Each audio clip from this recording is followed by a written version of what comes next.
সাহাবী রাদিয়াল্লাহু তাআলা আনহু,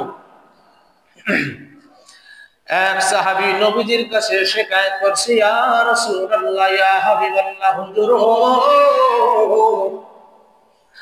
ইয়া রাসূলুল্লাহ, ইয়া হাবিবাল্লাহ, আমার এক প্রতিবেশী, আমার বোন আছে, সে আমার পাশের বাড়িতে বসবাস করে। ইয়া রাসূলুল্লাহ, ইয়া হাবিবাল্লাহ, সে প্রতিবেশী, এরকম স্থানীয় মানুষ, এক প্রতিবেশী হয়ে আর এক প্রতিবেশী মহিলাদেরকে কষ্ট দেয়। এক মহিলা অপর প্রতিবেশী মহিলাকে কষ্ট দেয়। ইয়া রাসূলুল্লাহ, ইয়া হাবিবাল্লাহ, কিন্তু এই মহিলার আমল বড় চমৎকার। এই মহিলা রাতের বেলা প্রতি রাত তাহাজ্জুদ নামাজ আদায় করে, যায় নামাজে দাঁড়ায় দাঁড়ায় রাতের বেলা নামাজ আদায় করে। ইয়া রাসূলুল্লাহ, ইয়া হাবিবাল্লাহ, এখানেও আমল ক্ষান্ত করে নাই।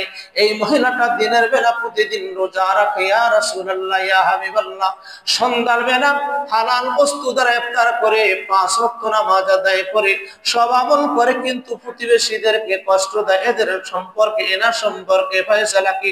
এই কথা শোনার পর নবীজি বললেন, হে প্রতিবেশী মহিলা রে, তুমি আরেক মহিলা সম্পর্কে শিকায়াত করছো, সে তো নামাজি, সে তো তাহাজ্জুদ গুজার, সে কি করে এরকম দিনের বেলা রোজা রাখে, এত ভালো আমল, কিন্তু মহিলাদেরকে, পার্শ্ববর্তী প্রতিবেশীকে কষ্ট দেয়। এর সম্পর্কে ফয়সালা কি? শোনো, আমার কাছে জিবরাইল চলে আসে তার ফয়সালা শোনানোর জন্য। আমি ইন্তজারে ওয়াদির হয়েছিলাম। জিবরাইল আমার কানে বইটা গেছে, ইয়া রাসূলুল্লাহ, ইয়া হাবিবাল্লাহ, কোন মহিলার যদি চরিত্র এমন হয়, সে নামাজও পড়ে, রোজাও রাখে, কিন্তু কি করে প্রতিবেশীকে কষ্ট দেয়। জিবরাইল বলতেছে, হে নবী, আপনি তাকে শুনায় দেন, এই মহিলাটা নিঃসন্দেহে জাহান্নামী। নাউজুবিল্লাহ।